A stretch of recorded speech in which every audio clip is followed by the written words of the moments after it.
자, 안녕하십니까. 누브스 인더스트리 노사장입니다. 여러분들 여행 다닐 때, 특히나 호텔이나 모텔, 뭐 이렇게 국내 다닐 때도 그렇고, 여긴 지금 일본이거든요. 북한인데, 제가 지금 호텔을 4군데로 옮겼는데, 다 이런 거. 여기에 보면 뭐 드라이, 쿨 버튼 있고, 그 다음에 터보 기능 있고, 노말 기능 있는데, 터보 기능 넣고, 이거 키면, 여러분들 다 아실 거예요. 이게 바람이, 이게 도대체 머리를 언제 말릴 수 있을까. 근데 제가, 전에 우리 로브스몰에서 팔았던 에어건은 시중에 많이 있는 거잖아요. 이렇게 에어 모터 쪽하고 배터리 쪽하고 비슷해서 그게 그렇게 크게 막 와닿는 그런 실용적인 제품이 아닌데, 얘는 일단 배터리 용량하고 모터의 RPM이 13만 RPM이에요. 그래서 전원을 켜고 여기 불이 쫙 들어오거든요. 얘를 또 방송을 하면 머리가 날아가는 게 아예 게임이 안 돼요. 여자친구나 와이프, 이렇게 가족들 중에 뭐 딸이 있고 막 그러면 여자들 머리 길잖아요. 얘로 머리 말리려면 끝이 안 납니다. 그리고 너무 뜨거워요. 뜨거운데 바람은 약해. 그러니까 머리에 손상이 오잖아요. 얘를 켜고 그 다음에 얘를 켜요. 두 개를 이렇게 같이 해서 이렇게 드라이를 하면 빠르고 강한 찬바람하고 따뜻한 바람을 같이 쏘면 집에 있는 웬만한 다이슨이나 JW 뭐 아무튼 우리나라에서 되게 성능 좋은 드라이가 몇 개 있거든요. 제가 이미 집에서 테스트를 다 하고 갖고 온 거예요. 일본에. 아무리 좋은 드라이도 일반 평범한 드라이에다가 이 에어건을 섞어서 했을 때랑은 게임이 안 됩니다. 그리고 얘가 또 바람이 엄청 세요. 이 시연연산 보면 막 물병도 막 밀고 그래. 여긴 지금 다담이라 그걸 못 보여드리는데, 그리고 여자친구랑 사이가 아주 친밀하지 않을 때, 여자친구 이거 할 때 남자분들이 옆에 가서 얘로 엄청 시원하거든요. 바람 조절은 여기서 하는 거고, 이거 해주면은 아마 사랑받을 거예요. 그래서 저는 원래 저녁에 씻고 발을 뽀송뽀송하게 말리는 걸 좋아하는데, 등 많이 봤습니다. 이 제품은 제가 진짜 강력하게 권하고 싶고, 원래 이 에어건 만드는 회사에서 저한테 초기 모델을 갖고 왔을 때 우리 몰에서 팔았었는데 제가 그 광고를 잘 안 했어요. 왜냐면 시중에 이런 교보문고나 이런 데서 파는 거랑 똑같은 제품이고 배터리가 너무 약했어요. 그리고 모터의 성능도 약했고, 그래서 내가 그분한테 배터리의 성능을 강화시켜 달라고, 모터의 성능을 업그레이드 해달라고 해서 요번에 이게 새로 나온 모델이에요. 지금 와디즈 펀딩도 같이 진행하는 걸로 알고 있거든요. 이 제품은 사서 더울 때 쓰는 것도 좋고, 차 안에 대시보드나 이런 데 먼지 청소할 때도 좋고, 특히나 이렇게 여행이 자꾸 출장이 잦은 분들은 드라이랑 같이 했을 때 엄청난 성능을 느끼게 될 겁니다. 제가 호텔에서 드라이 하는 걸 보셨잖아요. 가장 좋은 건 사실 드라이 할 때가 제일 좋아요. 제일 좋고, 청소할 때든 뭐 구석에 있는 컴퓨터에 먼지 이런 거 할 때는 여기 보면 노즐들이 이렇게 있어요.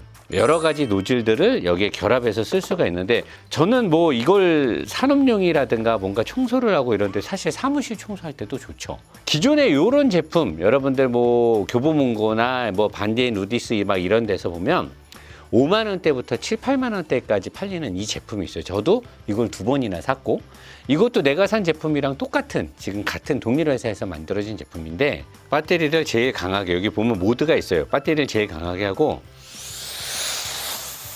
예전에는 이 바람도 저는 엄청 세다고 느꼈어요. 약간 흔들흔들하죠, 얘가.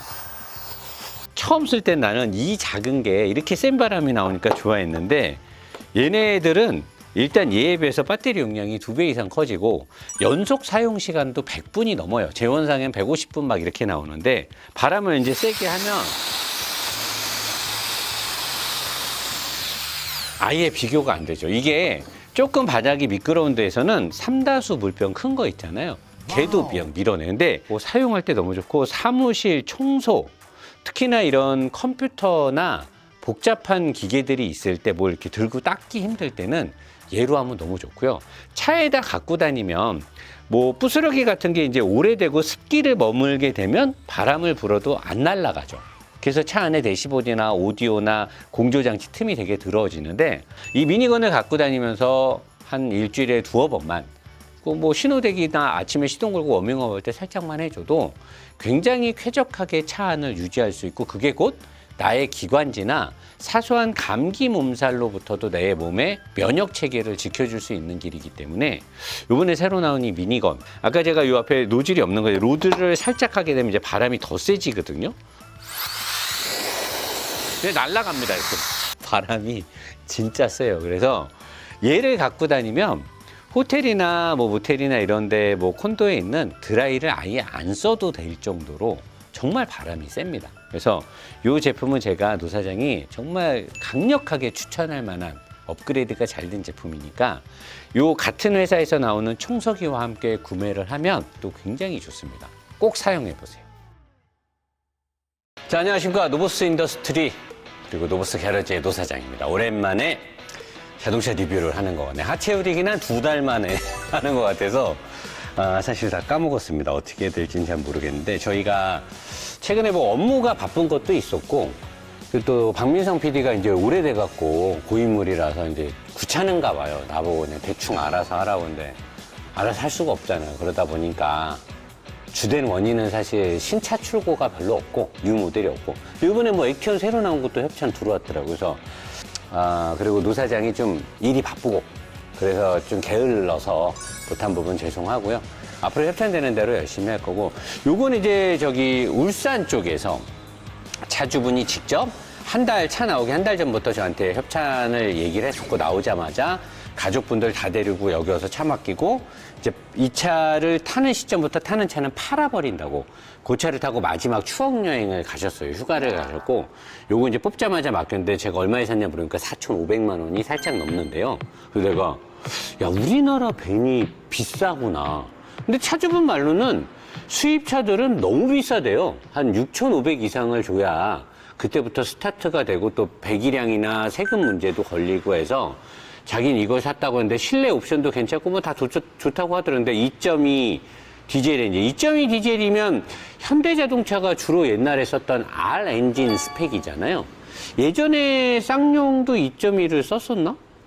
네, R 엔진의 스펙을 그대로 갖고 간 게 아닌가 싶고 아무튼 마력이나 토크가 현대기아의 R 엔진의 스펙을 그대로 갖고 있고 엔진의 레이아웃도 보면 현대기아의 냄새가 좀 물씬 나요. 근데 이 차는 딱 보면 가격이 저렴해서인지 아니면 쌍용이라 그런 건지 뭔지는 모르겠는데 또는 좋게 보면 정비의 용이성으로 보면 되게 좋을 만한 게 일단 엔진이 딱 정자로 서 있어요.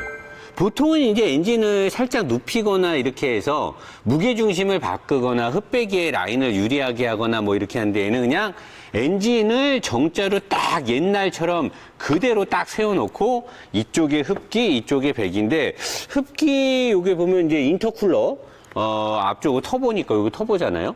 인터쿨러 앞쪽으로 빼서 이렇게 해서 터빈에서 과급돼서 일로 와서 그대로 쏙 들어가고 그 다음에 연료 필터 딱 옛날 차 방식 봉고3나 포터에 들어가는 연료 필터 여기 딱 그대로 들어가고 그 다음에 브레이크 방식 요즘에 쌍용도 요새는 얘네 KGM이라고 부르지. KGM도 요새 뭐 전기차가 나오고 하는데 오리지널 그냥 독강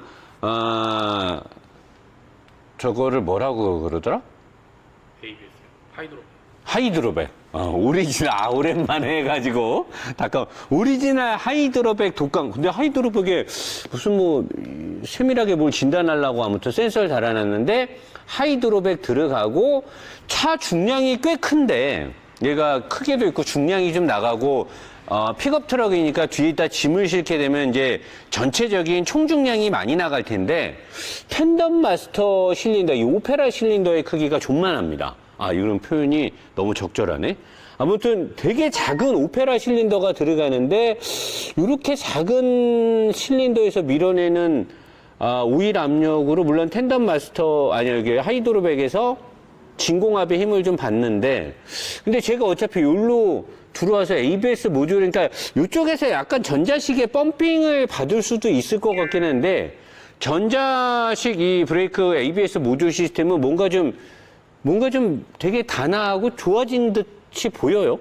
근데 어쨌든 이 오페라 실린더 피스톤이 이게 브레이크 액을 밀어주는 건 되게 작아졌어요. 저 액센트나 이 마티즈나 모닝에 들어가는 크기만한 작은 게 들어가서 이게 브레이크 성능이 제가 봤을 때는 얘가 어시스트를 제대로 못 해주면 브레이크는 많이 밀릴 것으로 예상이 되고 이쪽 흡기 쪽도 아주 단순하게 돼 있어서 뭐 별거 없고 사실 커먼레 요 직분사 시스템이나 이런 것들은 현대 기아의 그 디젤 엔진하고 상당히 비슷한 느낌을 줍니다. 시동을 걸면 현대 기아의 그 디젤차 같은 느낌이 들고 얘는 또 흡음재가 되게 많이 들어갔어요. 그래서 엔진의 그런 느낌은 시끄러운 소리나 이런 거 여기 인슐레이터 패드도 잘 돼 있고 해서 시끄러운 느낌은 별로 안 들어오고 있고 그리고 이쪽에 보면 이제 흡기 이쪽에서 이제 상당히 위쪽에 돼 있는 건 뭐 개울가나 이런 데 건널 때 얘는 한 여기까지는 물이 차도 엔진 쪽에 아마 물이 안 들어갈 거예요. 그러니까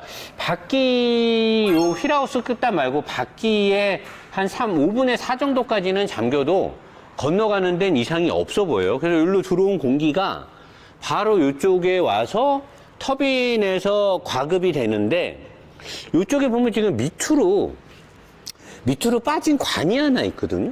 여기에서 이쪽으로 들어와서 터빈으로 가서 터빈에서 과급이 된 거는 요 밑에 요로 해가지고 요 앞에 인터쿨러로 가거든요. 그래서 인터쿨링을 해서 절로 가는데 요 밑으로 빠져갖고 요 위로 올라가는 게 있는데 그게 제가 봤을 때는 이쪽에 블로바이 가스 같은 게 올라온 거를 밀어주는 건지 블로바이 가스 가는 거는 여기 있는데 뭔가 밑으로 가는 관이 하나 빠져요, 여기서. 그건 제가 이따 밑에 가서 설명할 거고 터보하고 SCR 방식은 뭐 전형적인 요즘 차들에 맞겠는데 터보가 뭔가 좀 되게 튼튼해 보이고 그리고 터보의 냉각 시스템이 오일하고 오일만 들어가는 시스템이지 냉각수도 같이 들어가겠죠. 요즘 차들 냉각수 같이 들어가니까 냉각수 같이 들어갈 거고 흡기는 요 전자식 액추에이터가 들어가서 모듈이랑 다 달려 있잖아요. 얘가 이제 민감하게 VGT를 또는 VTG라고도 하고 VGT라고도 하는데 민감하게 터보를 제어해 주는 건데 어쨌든 느낌은 그냥 R엔진 현대 기아 자동차 2.2 R엔진하고 상당히 흡사하더라고요. 왜냐면 2.2에서 202마력 나오고 토크 40대 초반 나오니까 거의 뭐 똑같은 스펙이라고 보면 되겠죠. 그래서 엔진은 최첨단의 디젤 엔진은 아니나 SCR 무식하게 하고 또 공간이 넓으니까 냉각계통에서 상당한 유리한 위치에 있습니다. 상당히 높은 위치에 있고 밑바람 받았을 때 이렇게 냉각 뒤에도 여유가 많아서 SCR이나 터보나 이 배기 라인이 열에 취약한 곳에 있진 않아요. 그래서 어떻게 보면 되게 구닥다리고 현대기아의 R엔진을 모방한 것 같은 느낌을 주나? 그로 인해서 단순하니까 고장이라든가 또는 내구성이라든가 이런 거에서는 상당한 유리한 그런 부분을 갖고 있지 않을까 해서 KGM이 독단적으로 뭐 엔진이나 미션을 잘 개발하고 전체 뭐 이런 하드웨어적인 시스템에서 앞서간다라고는 볼 수는 없으니까 그런 점을 봤을 때는 여기까지는 소소하기 때문에 딱히 흠잡을 건 없고 가격 대비 그냥 KGM의 브랜드 대비 여러 가지 봤을 때는 이 정도면 됐다 라고 하고 이제 밑에 가서 본격적으로 한번 후드럽 해보는 걸로 가도록 하겠습니다. 자, 이제 앞에 서스펜션에 와서 요 구조를 제가 그때 쌍용차에서 이런 구조가 있었던 것 같은데 내가 조금 깠던 게 있는데 뭐냐면 일단 구조로 보면 위에 W15의 상부 어퍼암, 그 다음에 하부 쪽에 로우암, 그 다음에 너클암이 다 스틸로 되어 있는데 보통 이게 이제 너클암의 방향이나 얘를 뒤에서 대각선 앞쪽으로 밀어줘야 항속 능력이 좋아지는데 얘를 이제 앞으로 뺐고 요 포크 방향을 그 다음에 여기가 약간 대각선으로 돼서 얘가 이제 누르면서 캐스터 각을 잡아주는 건데 얘처럼 지금 얘는 지금 프레임 바디니까 이 프레임이 스틸이잖아요. 그 다음에 밑에 쪽에 잡히는 서브 프레임 개념의 서스펜션을 잡아주는 요 부위도 스틸. 근데 위에 스프링하고 댐퍼가 꽂히는 요 마운트 부분도 하우징 부분도 다 스틸. 근데 어퍼암도 스틸, 너클암도 스틸. 그 다음에 여기 있는 로우암까지 스틸했으면 요건 이제 미국의 농장 같은 데서 이렇게 써놓고 댐퍼 내구성 좋은 거, 댐퍼랑 여기 부싱, 서스펜션 부싱을 내구성 좋은 거를 껴놓으면은 그야말로 오래오래 타면서 고장 없이 쓰기엔 좋은데 사실 렉스턴 스포츠나 렉스턴 칸이나 이런 거 뽑은 사람들이 우리나라 도로에서 타게 되면 대부분은 온로드를 타죠. 온로드를 타고 다니다가 물론 계절에서 이렇게 뭐 캠핑장 쓰시는 분도 있고 우리 아파트에도 여기다가 에어컨 장비들 싣고 다니면서 이 영업용 차로 쓰시는 분들이 많긴 한데 대부분은 레저용이나 시내에서도 많이 타는데 이렇게 올 스틸을 해놓게 되면 이제 이 잔진동이 사람의 뇌를 흔들어 버리거든요. 근데 진짜 무식할이 많지 올 스틸이에요. 그러면 이게 산악이라든가 뭐 이런 데서 쓰고 뭐 완전히 진짜 뭐 농장 위주나 산업용으로 쓰면 이렇게 하는 게 맞는데 우리나라 같이 사용 빈도가 아스팔트 도로가 훨씬 비중이 많을 때는 이렇게 하는 건 너무나 배려가 없는 거예요. 거기다가 만약에 진짜 뭐 내구성이라든가 단가 모든 걸 생각해서 일본의 그 랜드 크루저 중에 이렇게 픽업으로 된 거 걔네들도 올스티인데 걔네는 여기 피봇의 부싱 안에 기술이 들어가고 요쪽에 있는 부싱하고 여기에 들어가는 부싱들이 굉장히 좋은 게 들어갑니다.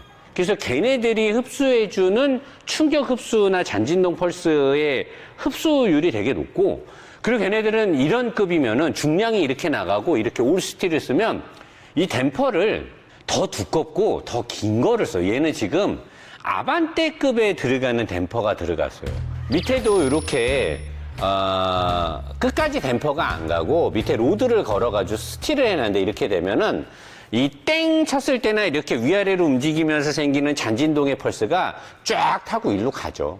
그럼 여기를 통해서 스틸로 전달된 게 다시 이쪽 바디 프레임을 타고 운전석 쪽이나 승객석 쪽으로 가는 건데 이 쌍용 자동차가 가격을 고려해서 이렇게 했다라고 하면 사실 제가 뭐 할 말은 없죠. 근데 저는 사실 얘가 옵션이 들어가서 비쌌는지는 어쩐지 몰라도 나는 내 체감에서는 픽업 트럭이고 좀 우리나라 차고 뭐 그러면은 사실 저는 4천만 원이 안 넘을 줄 알았어요. 물론 뭐 옵션을 다 빼면 어떻게 될지 모르겠는데 안에 탔을 때 뭐 옵션이 뭐 기가 막히게 리드미컬하게 많다라고 느껴지진 않는데 적어도 한 4,100이나 3,900 정도 했으면 싼 맛이에요. 좋아 할 텐데 하긴 뭐 요새 현대 자동차가 차값을 너무 올려놔가지고 뭐 소나타도 뭐 3,800원 줘야 쓸만한 거 산다고 하니까 뭐 이건 세상이 어떻게 유지경인지 모르겠는데 그런 걸 감안하면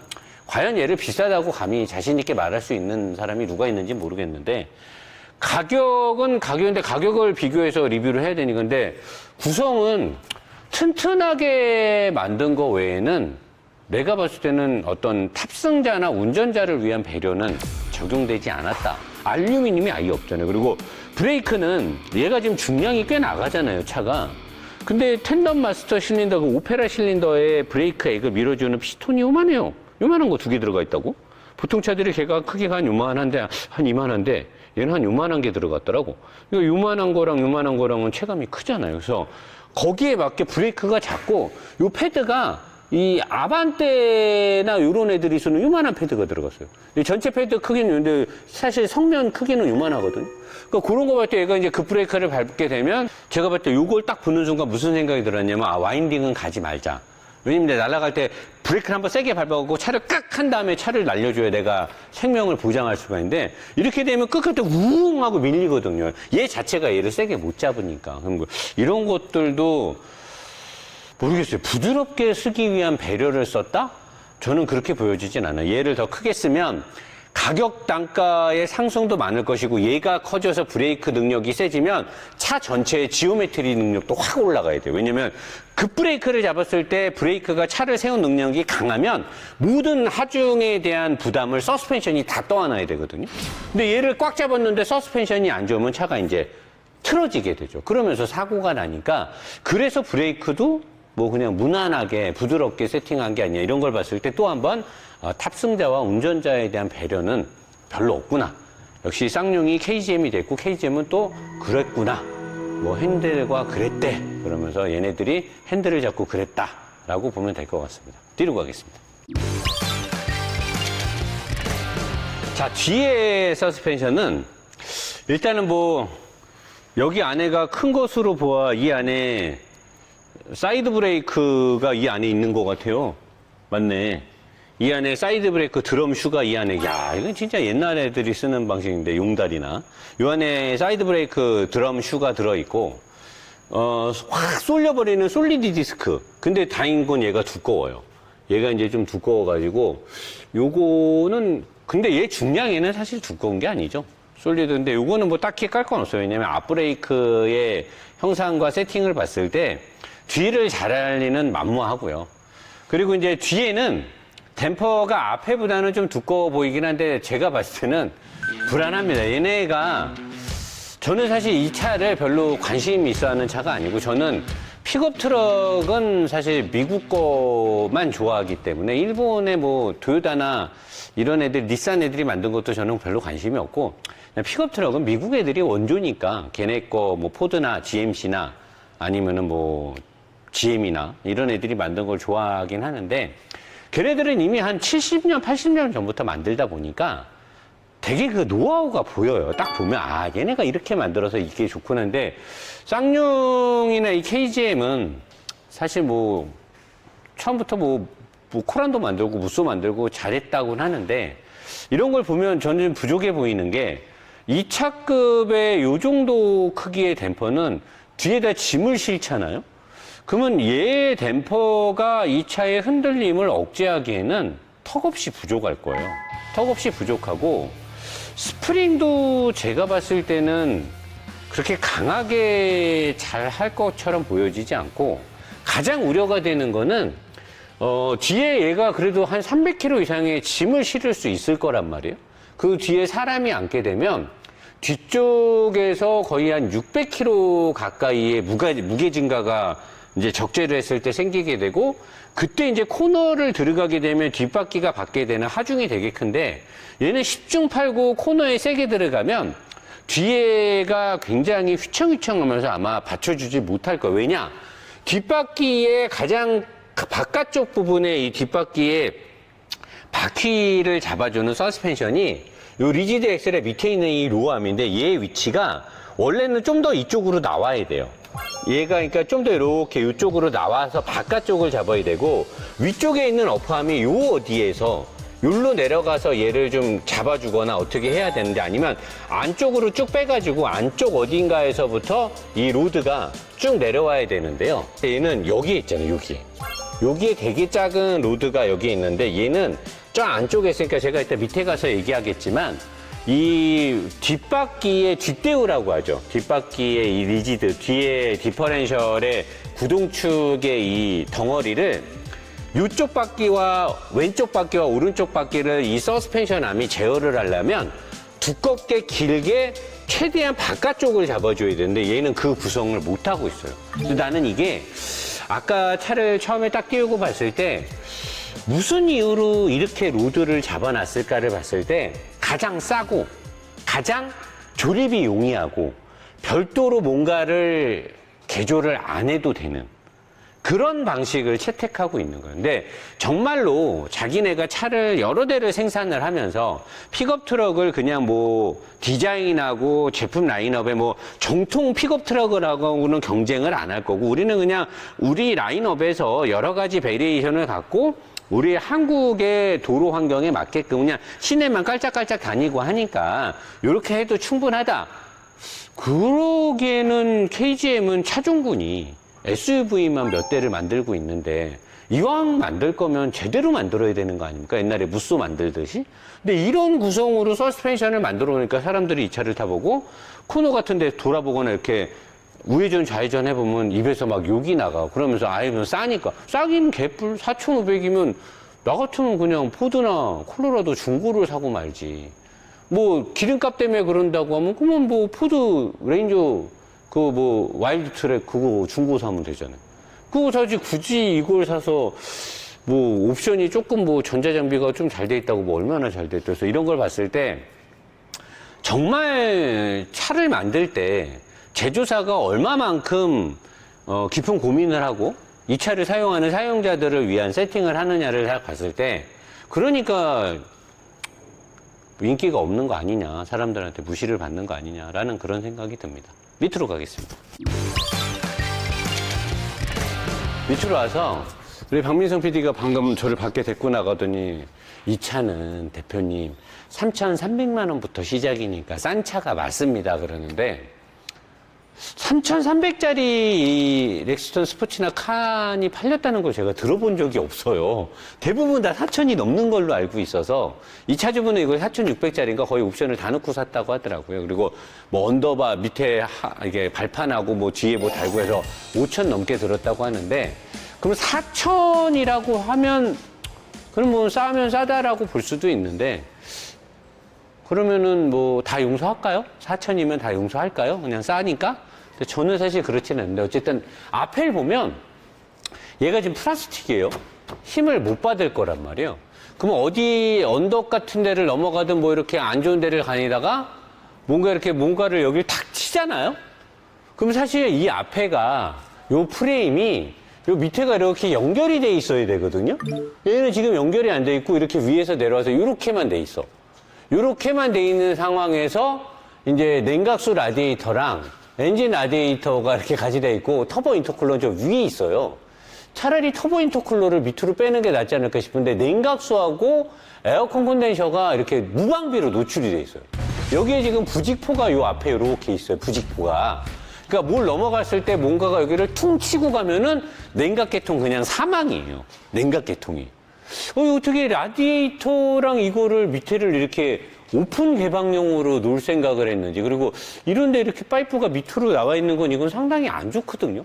이런 건 다 위쪽으로 가야 되는데 이런 게 이렇게 돼 있는 게 좀 이해가 안 되고 그리고 메인 서브 프레임이 밑으로 내려와 있고 여기에 서스펜션이 돼 있는데 뭐 각도고 뭐고 이런 거 없이 얘네는 여기 이렇게 가고 이렇게 똑바로 가고 얘를 원래 약간 틀어서 안 달고 그냥 똑바로 이렇게 똑바로 달아야 설계비랑 이 제작비가 싸집니다.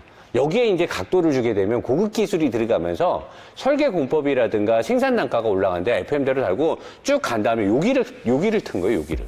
요 끝에만 딱 틀어버린 거예요. 요 끝에만 요거를 용접으로 딱 붙일 때 요 아루를 살짝 줘가지고 여기를 이제 캐스터 각을 여기다만 줬는데 요걸 준 것만으로도 우리는 약간 감지덕지 해야 된다. 이렇게 했기 때문에 직진할 때 약간 부드러운 느낌이 계속 날 것이고 뭐 너클함이고 그다음에 타이로드 엔도고 뭐 온통 다 스틸이니까 여기서는 뭐 자랑할 건 별로 없고 그리고 엔진이 부드러운 건 여기 보시면 엔진의 마운트 엔진 블럭에서 옆으로 가는 브릿지 마운트랑 그 다음에 부싱이 들어있는 마운트가 양쪽이 다 알루미늄으로 돼 있어요. 그래서 시동을 걸면 진동은 많이 안 들어와요.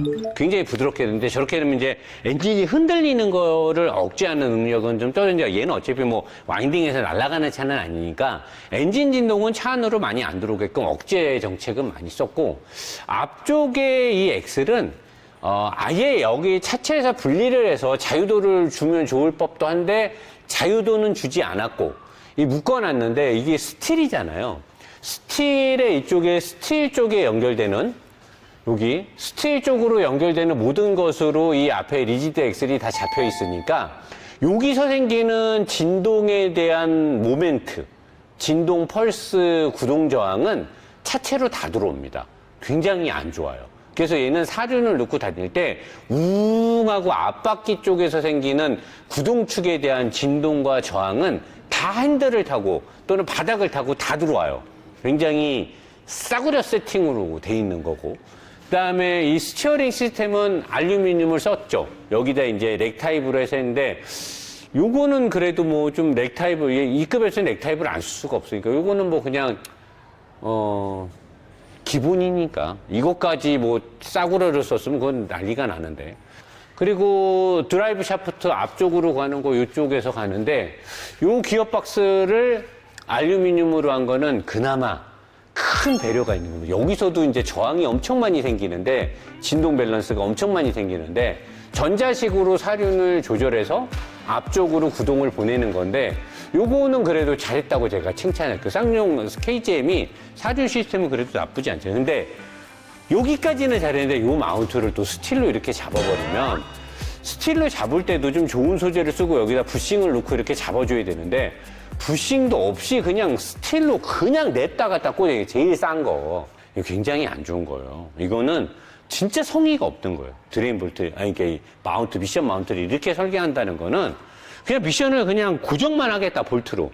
그거 외에는 다른 기술이 없어 보이고, 그 다음에 뭐 인터넷 카더라 통신인지 뭔지 해서 살짝 봤는데, 요소수 인젝터가, 요소수를 뿌리는데 얘네가 치밀하게 기밀과 방수가 잘 안 돼서 침수 도화를 좀 오래 하면은 이 요소수 인젝터가 마탱이가 안 됩니다. 이게 말이 됩니까, 이게? 이런 급의 차가 여기까지도 물이 들어오는 거를 억제를 제대로 못하면 이 요소수 인젝터가 물에 또 취약하거든요. 근데 얘네가 또 방수가 또 100% 아닌가 봐. 옛날 우리 핸드폰처럼 그냥 생활 방수 일부만 되는 그런 건가 봐요. 그러니까 물속 지나가고 뭐하고 그다음에 이것도 날아가 갖고 돈 또 그냥 수십만 원, 100만 원 가까이 또 깨진다는 말들이 있는데 사실인지는 모르겠는데 인터넷에 그런 말이 있어요. 이런 것도 KGM에서는 빨리 개선해 줬으면 좋겠고, 배기 라인을 두 군데서 이렇게 잡은 걸 보니 얘가 진동이 좀 있나 봐요. 저쪽에서부터 잡는 게 없이 그냥 쭉 와서 뒤에까지 아예 잡는 게 없기 때문에 두 개를 잡은 건지, 아니면 진짜 진동인데 보니까 중간에 브라켓이 없어요. 그러니까 그냥 중간 브라켓을 없이 여기서 그냥 꽉 잡는 걸로 간다는데, 그렇게 되면 얘를 통해서도 진동이 일로 올 텐데 그런 부분도 좀 약해 보여요. 근데 그런 거에 비해서는 또 단열 소재는 잘 발라놨네요. 얘가 2.2 디젤이 이렇게 오고 차체량이 이렇게 높으면 배기열이 그렇게 심하게 위로 안 갈 텐데, 픽업 트럭에서 그게 그렇게 중요한가? 에어컨이 약한가? 배기 라인에도 이 방열 소재를 다 덮어놨어요. 앞에를 여기도. 배기 라인 자체에다가 방열판을 덮어놔. 그리고 위에도 단열 소재를 잘 해놨어요. 위에도 있고 여기도 있고. 엔진이 뜨거운가? 요소수 때문에 기본 온도를 높게 세팅을 해놨을 수도 있어요. 왜냐하면 DPF를 통해서 이 질소산화물이 잘 연소되게끔 하려고 이쪽에서 이제 연소되는 것 같은데, 열이 많이 나서 배기가스를 충족을 하기 위해서 배기 온도를 좀 높게 세팅을 했나 봐요. 그러지 않고서는 이렇게 단열 소재를 많이 넣지는, 보통 차들은 여기 이 픽업 트럭들은 이런 데 단열 소재 안 넣거든요. 얘는 희한하게 뭐 고출력 엔진도 아닌 이렇게 단열 소재를 이빠이 넣어놨어. 하라는 거는 안 하고 오만데도 엄청 돈을 쓰시고 그랬네. 아주 그냥 그거 참 신기하네. 그래서 뒤로 가겠습니다. 자, 이제 뒤로 와서 이 차를 주행을 해보면 랭글러나 그 다음에 포드 레인저, 콜로라도, 그 다음에 뭐 실버라도, 그 다음에 포드 F150 이런 거를 타보면 쫙 항속을 할 때 굉장히 부드러운 느낌을 주거든요.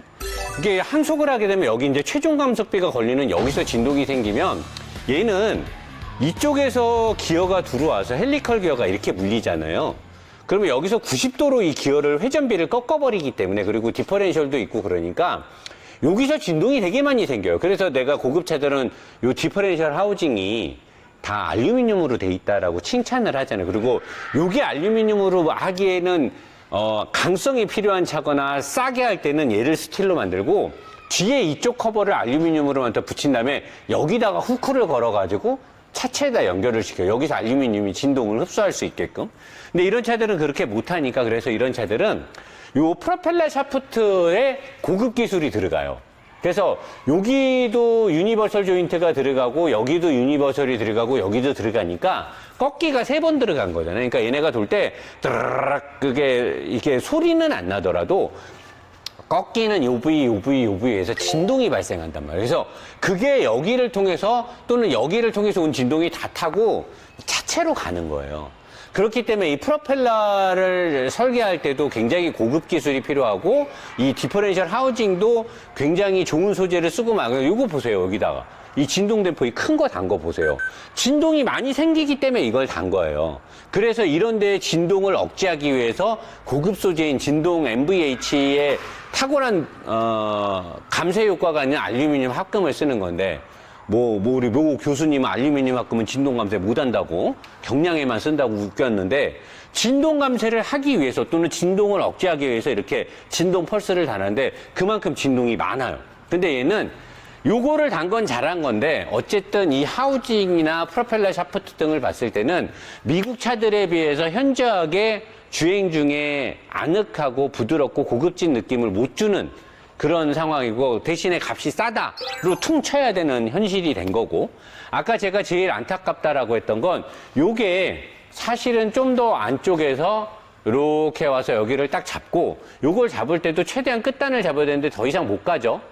더 이상 못 가는데 만약에 제가 차를 설계했다라고 하면 댐퍼랑 위치를 아마 저는 바꿨을 거예요. 그리고 위쪽을 잡아주는 이 어퍼암이 사실은 이 위치에 있으면 안 되고 얘가 여기에 있어야 되는 거예요. 여기에 있어서 얘가 이쪽 뒤에서부터 이렇게 잡아야 되는 거예요. 여기를 이렇게. 그래야만 얘를 이 뒤에 리지드 축을, 이 엑셀 축을 끝에서 이렇게 위아래에서 잡아줘야 안정적으로 얘를. 그리고 그렇게 해놔야 얘가 이 리지드 엑셀이 자유도는 되게 좋지만 횡의 움직임에 불리하기 때문에 내가 랭글러도 많이 까고 했던 건데 요새는 많이 좋아졌잖아요.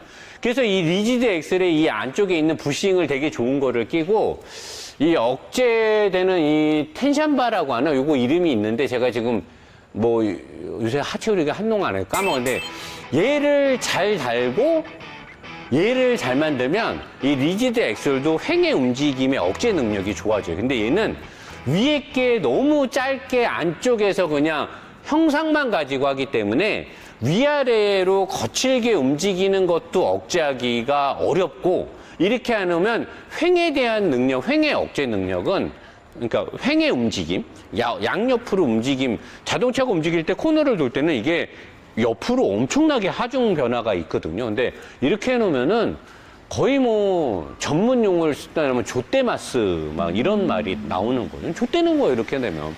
그러니까 사람들이 랭글러나 레인저나 다른 차를 타보던 사람들이 이 차 타면은 막 뭐라고 하는 이유가 이런 거 아닐까. 그래서 KGM 모터스는 이런 차를 우리나라에서 유일하게, 근데 앞으로는 뭐 기아나 쌍용, 현대에서도 나온다고 하더라고요. 이런 픽업 트럭이. 걔네들이 하체가 어떻게 나올지 모르겠는데 KGM이 적어도 전통 있는 SUV를 오랫동안 쌍용으로부터 이렇게 계승을 받아서 한다라고 하면 이런 거는 계승을 해야죠. 개선을 해줘야 되는 거죠. 이게 뭡니까, 이게. 이 댐퍼도 이게 완전 뭐 개싸구려 이런 거, 야, 그래도 만도네. 어쨌든 KGM이 유일하게 지금 우리나라 현대 기아 자동차 SUV를 견제하는 유일무이한 브랜드이기 때문에 잘 됐으면 좋겠거든요. 그래서 이런 부분들은 좀 개발비를 투자를 해서 좀 좋게 개선을 해서 가격이 좀 오르더라도 옵션, 차라리 다른 옵션을 빼고 이런 진짜 기본적인 거에 대한 설계 구성에 자금 투여가 돼서 차가 좀 잘 설계되고 제작이 됐으면 하는 바람이 있으니까 이번 리뷰에서의 저의 어떤 이런 혹평은 앞으로 KGM이 잘 됐으면 하는 저의 소망이니까 너무 저를 안 좋게 보진 마시고 이런 것들을 좀 잘 연구 개발해서 차가 좋아지길 바라면서 다음 차 리뷰는 좀 더 좋은 내용이 나갈 수 있도록 노력하도록 하겠습니다. 멀리서 이렇게 협찬을 해주시고 직접 차를 갖다 주신 차주분께 다시 한번 감사의 말씀을 드리면서 내일 본편 리뷰에서는 심신의 유감이다를 전하면서 미리 하체 흐리기를 마치도록 하겠습니다. 프락셀 하겠습니다.